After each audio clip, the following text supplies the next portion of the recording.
अंदर की जिनकी पोजीशनिंग कल ठीक थी, यूपीएल थोड़ा वॉल्यूम कम था बट प्राइस एक्शन काफ़ी स्ट्रॉन्ग था, 6.28 के आसपास जाके बंद हुआ। एक बार जरा स्क्रीन पे दिखाना किरण जी, एक बार आपकी रिकमेंडेशन यूपीएल पे 600 के पास आया, फिर से एक ही दिन में 26 रुपये जोड़ के 600 के दूर भी चला गया। आपकी राय इस पे? सो यूपीएल की अगर हम बात करें तो इसको हम रीटेस्टिंग ही कहेंगे। पिछले टाइम भी हमने देखा था कि 600 620 का क्लस्टर क्रॉस करने के बाद काउंटर 650 तक गया, वापस 600 620 के बीच में आया, उसके बाद वापस उसने 650 के हाई को टच किया। ये तीसरी बार ऐसा हो रहा है कि वो 600 620 के बीच में आ रहा है और वहां से जो स्ट्रॉन्ग पुल बैक है वो 650 के आसपास आ रहा है। अब लास्ट दो टाइम के हिसाब से अगर आप कंपेयर करोगे डिम्पी जी, तो कल का वॉल्यूम ठीक ठाक था। कल का वॉल्यूम आप देखोगे तो एवरेज 20 डेज वॉल्यूम के ऊपर वॉल्यूम हुआ है, तो कहीं ना कहीं ये स्ट्रॉन्ग पुल बैक है। मेरे हिसाब से लॉन्ग करना चाहिए यहाँ पे। कल का जो लो बना है 602 रुपए के आसपास, उसको ही स्टॉप लॉस आप बनाइए। इमीडिएट लेवल पे 660 का टारगेट रहेगा, नो डाउट 1:1 का रिस्क रिवॉर्ड रेशियो है। लेकिन इस बार अगर 660 650 के ऊपर निकलता है तो 700 तक की रैली आपको डेफिनेटली यूपीएल में देखने को मिलेंगी। तो मेरे हिसाब से 600 के स्टॉप लॉस के साथ डेफिनेटली यूपीएल लॉन्ग करना चाहिए। ठीक है, 600 का लगाओ स्टॉप लॉस, इसमें लॉन्ग करके रखो क्योंकि 600 का लेवल ये तोड़ता नहीं है। और पूरा अगर आप दिखाना चाहे तो एक महीने का चार्ट भी दिखा दो इसका एक बार जरा यूपीएल का।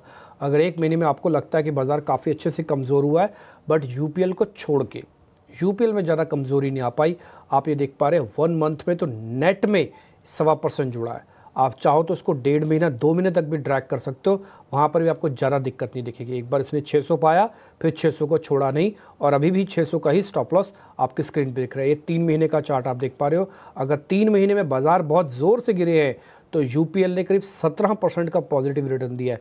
छांट छांट के शेयर पकड़ो बॉस, जहाँ जहाँ पे चीज़ें। इसलिए तीसरा प्रिंसिपल बना था जिसके बारे में बार बार आपसे कह रहे हैं कि buy right and sit tight.